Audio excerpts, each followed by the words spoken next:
동성 화인텍 2026년 1분기 실적을 슬롯 회계로 분석하고 연간 매출 및 손익분기점을 예측해 보도록 하겠습니다. 매출은 2% 감소했는데 영업이익은 반대로 57.8%가 증가했습니다. 가공비 배부 재고자산 회전율은 연간 4.9회전으로 예상이 되고 PBR은 1.78 상태입니다. 분석 결과 재고자산 매출원가 회계 불투명이라고 표현하는데 이것은 분식회계 개연성 가정의 다른 표현이기도 합니다. K조선공급망 동성그룹 16년 전품은 동성화인텍 핵심 캐시카우라고 김수정 기자가 블로터에서 시리즈로 연재를 하고 있습니다. MA가 만든 캐시카우 동성케미컬 성장 이끌었다. 그리고 캐시카우 넘어 현금 창출 허브 그룹 시너지 확대 이렇게 소개를 하고 있고 안성공장 전경의 사진을 제공받았습니다. 동성화인텍 사업개요로 본사는 부산광역시 사하구 신산로 99번지 동성화인텍은 1985년 7월에 설립되어 액화천연가스용 초저온 보냉제 및 청정 소화약제 등의 제조 판매업을 주요 사업으로 영위하고 있으며 부산 사하구의 본사를 경기도 안성시와 경상남도 통영시에 보냉제 사업공장이 있다. 울산광역시에 가스사업공장을 두고 있으며 서울특별시에 영업 및 관리를 위한 사무소를 운영하고 있습니다. 홈페이지에서 가져온 거고요. 세계 최대 LNG 선용 보냉제 공급을 했다. 세계 유일 초저온 보냉제 일괄 생산 시스템을 보유하고 있다. 세계 최초 EOR 0.085% GTTA 인증 취득. 에너지 인슐레이션 이런 형태의 배안에 이렇게 만드는 모양이 보냉제를 납품하는 것 같습니다. 주가는 16,050원으로 전년 1년 전보다 29.8%가 하락했습니다. 장부가격은 9,025원으로 증가했네요. 그리고 시가총액은 4,659억 원, 1,974억 원이 줄어들었습니다. 5% 이상 주주는 동성케미칼이 39.19%, 최대 주주는 DSTI가 41.55%를 가지고 있는데 이 또 DS니까 동성의 약자겠죠. 백정호 씨가 72.39%를 또 가지고 있습니다.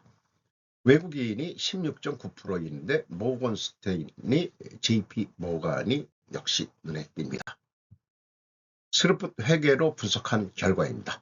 매출은 1,691억 원으로 1년 전 1분기보다 1.9% 하락했습니다.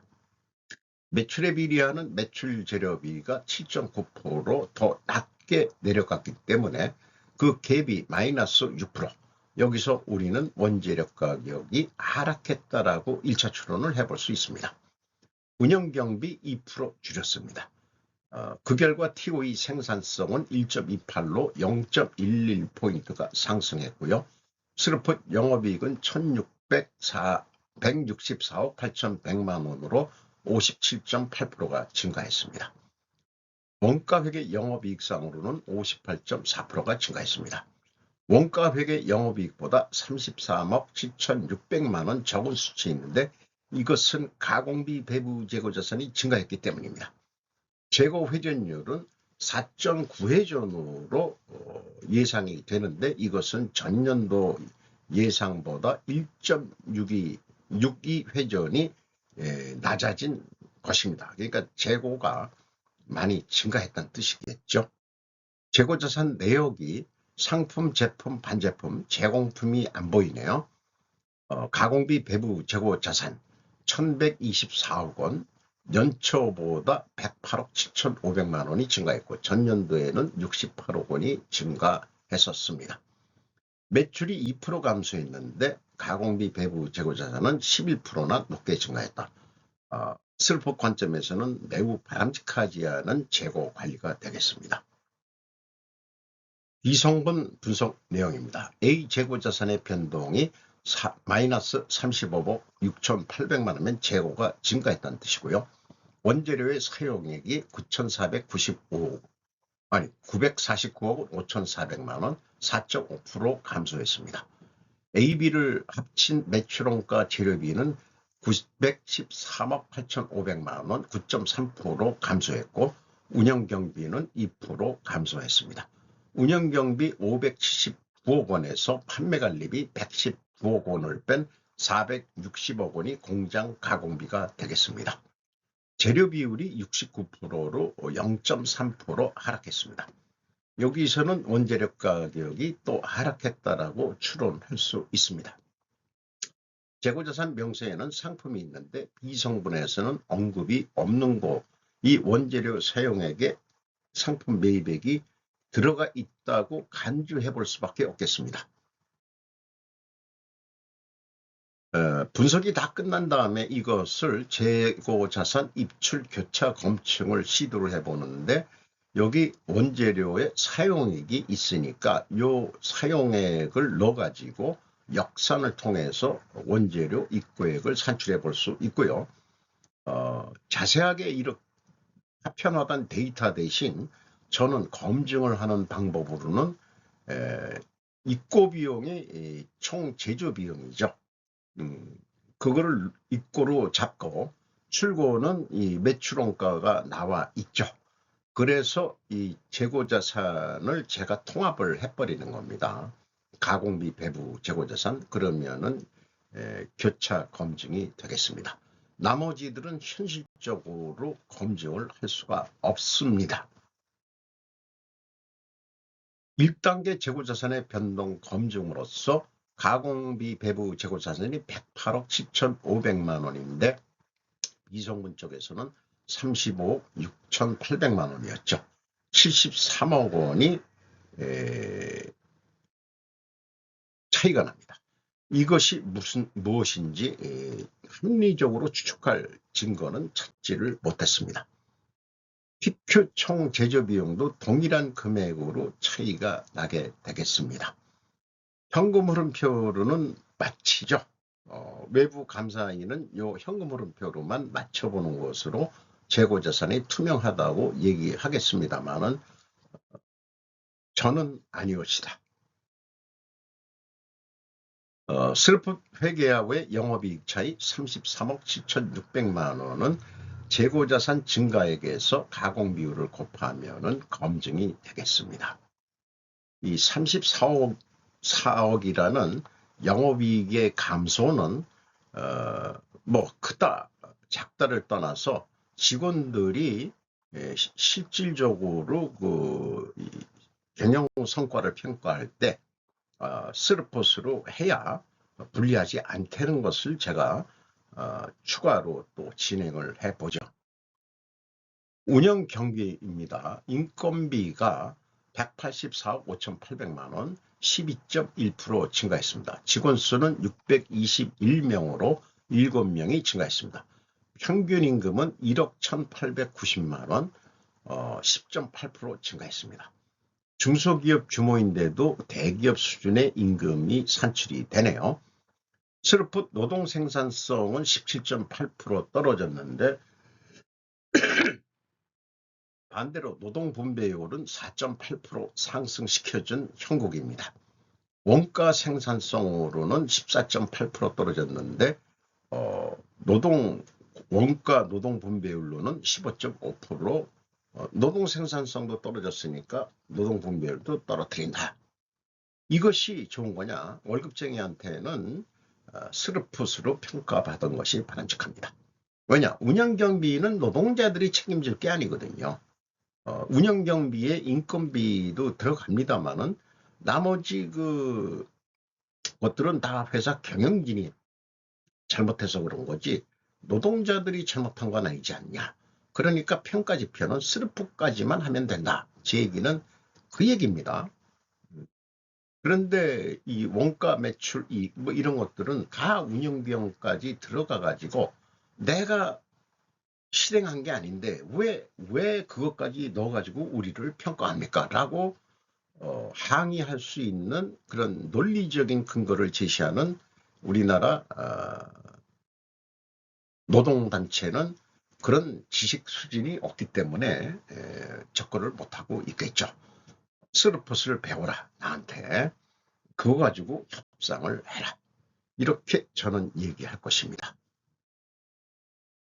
경영평가지표로서 재고 회전율이 떨어지고 스루폿율은 올라갔습니다. 역방향이면 부식회계 개연성 가정을 세웁니다. 또 영업구매평가지표로 매출 채권 수금 속도 3.1회전이면 1개월마다 수금을 했다는 얘기고요. 그 다음에 매입 채무 지급 속도는 2회전이면 1.5개월 만에 줬다. 근데 그 현금 버퍼는 낙낙하게 가지고 있거든요. 51.7%. 대금 지급을 더 빨리 줘야 될 것입니다. 듀퐁 ROI 자본 회수율, 그 투자자들 9.9%, 3.4% 증가했습니다. 상승했으니까 배당액도 좀 많이 줘야 되겠죠. 자, 역방향일에서 부식회계 개연성 가정을 세웠는데 이것을 반증하려면은 원재료 가격이 상승해야 되고 판매 가격은 인상해야 되죠. 그러면 이 원재료 가격 상승은 1, 2차 추론에는 원재료 가격이 하락했다라고 추론을 했는데 모순이 됩니다. 이 모순 해소는 수량에 의한 재고 회전율도 하락했음을 우선 보여줘야 할 것입니다. 원재료 가격이 상승했냐? 4.7% 가중 평균으로 4.7% 하락했습니다. 판매 가격은 거꾸로 23.8% 상승했습니다. 그러면은 어떻게 되는 거냐? 반증 실패죠. 이렇게 되겠습니다. 그러니까 그 판매 가격, 그러니까 이 매출이 줄었는데도 영업이익이 난 것은 아주 핵심적으로는 판매 가격이 인상이 됐다. 이런 얘기가 되겠죠. 1분기 실적을 토대로 연간 매출액을 예측해 보겠습니다. 운영경비 기준 1 더하기 30%, 300%, 그 다음에 영업이익도 1 더하기 300%, 합쳐서 요 금액을 44%로 스루폿율로 나누면은 6,765억 원을 할 것으로 예상이 되며, 이것은 매출 재료비도 동일한 방법으로 매출 재료 비율로 나누면은 동일하게 예측을 할 수 있겠습니다. 참 쉽죠? 그래서 조금 더 퀄리티 높은 예측을 해보도록 하겠습니다.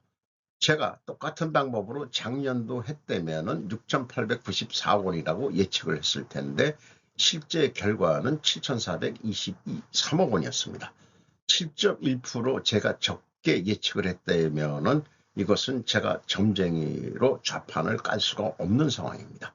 그러니까 2026년도에는 매출 계획을 조금 더 잡아야 되겠죠. 그렇게 우선 판단이 되고요. 손익분기점을 보면은 올해는 9.3월에 도달할 것 같습니다. 전년에는 10.2월이었는데 그러니까 이게 0.9개월, 약 27일, 그러니까 거의 한 달 정도 빠르게 오니까 돈 버는 기회가 더 많아질 것이다. 이렇게 생각이 됩니다. 그래서 310%를 잡아보자. 그래서 매출 실행 계획을 6,934억 원 이렇게 했을 때 매출 달성 시기는 12.2월. 이게 그러니까 12월 달 안에 다 끝날 수 있다는 거로 보여지는 거죠. 그리고 손익분기점은 9.3월로 예상이 됩니다. 이것을 12월 달 안에 다 끝냈는데 이 재고 회전율 회전 속도를 내려갔는데 5회전까지만 조금만 더 노력을 해보자. 그러면은 매출액이 7,056원이고 운영경비가 0.8% 증가하더라도 영업이익은 749억 원으로 영업이익을 낼 수 있다. 699억 원, 약 700원이었는데 50억 원 더 돈을 벌 수 있다. 원가 회계는 재고가 감소했을 때와 재고가 증가했을 때 각각의 매출 원가를 예측을 해봐야 되고요. 또 재고가 감소했을 때 판매 가격은 좀 비싸게 나와야 됩니다. 이걸 원 단위로 얘기한다면 72만 7,900원에 팔아야 되고, 재고가 증가했을 때는 70만 5천 원에 팔아도 됩니다. 그런데 영업사원으로서는 두 가지 진리를 가지고 있을 수 없기 때문에 부풀린 견적을 일반적으로 할 것입니다. 재료비 39만 5천 원, 가공비 19만 5천 원, 총 제조비용이 59만 원인데 판매관리비 4만 9천 원 얹어서 원가가 64만 3만 9천 원이니까 영업이익 8만 2,500원을 얹어서 72만 1,500원에 팔아야 된다고 견적서를 낼 것입니다. 조선사에다가. 그런데 무슨 얘기냐? 스르프 쪽에서는 69만 원이면 된다는데, 그래서 69만 원에 계약을 한다면은 예상했던 거에 반 정도뿐이 안 되니까 매출 원가를 내려야 됩니다. 매출을 증가시켰을 때 86.4%였는데 85%로 1.4% 내리면은 그나마 565억 원으로 영업이익이 증가할 것이다. 그래서 다시 비교를 하면은 69만 원에 팔 때 재고가 감소할 때는 영업이익이 44,400원 뿐이 되질 않고 재고가 증가했을 때는 66,900원. 그래도 슬프보다는 다 이익이 적게 나옵니다. 매출 노력을 더해서 70만 5,600원에 판매한다면은 스르폿은 매출이 증가한 만큼 749억 원으로 영업이익이 증가하는데, 원가 회계는 추가 생산 안 하고 있는 재고에서 재고가 지금 많으니까 재고 판매만 한다면은 매출 원가율을 줄여서 하더라도 56,500원이 남지를 않는다. 이런 얘기가 되겠습니다. 그러면은 결국은 어떡할 거냐? 직원을 쉽게 자르기도 어려우니까 대부분 재고를 증가시켜서 매출 원가를 내리는 유혹에 다들 빠지게 됩니다. 이게 마약과 같아가지고 그 마약에서 못해오 중독돼 버립니다. 원가 회계 세상에 살되면은. 그래서 재고가 계속 증가해야 되는 것 같다. 그러니까 언제까지 올릴 거냐, 이게 언제까지. 문제가 있다, 이런 얘기입니다. 그래서 제닛 옐런 언니가 얘기했듯이 과잉 생산하지 마시고 덤핑 판매하지 마세요. 그리고 노동가치설이 들어가 있는 원가 회계를 쓰레기통에 쳐버리고 코리아 회계로 독립하시기 바랍니다. 저는 스르폿 회계를 의역으로 코리아 고려 회계라고 부르고자 합니다.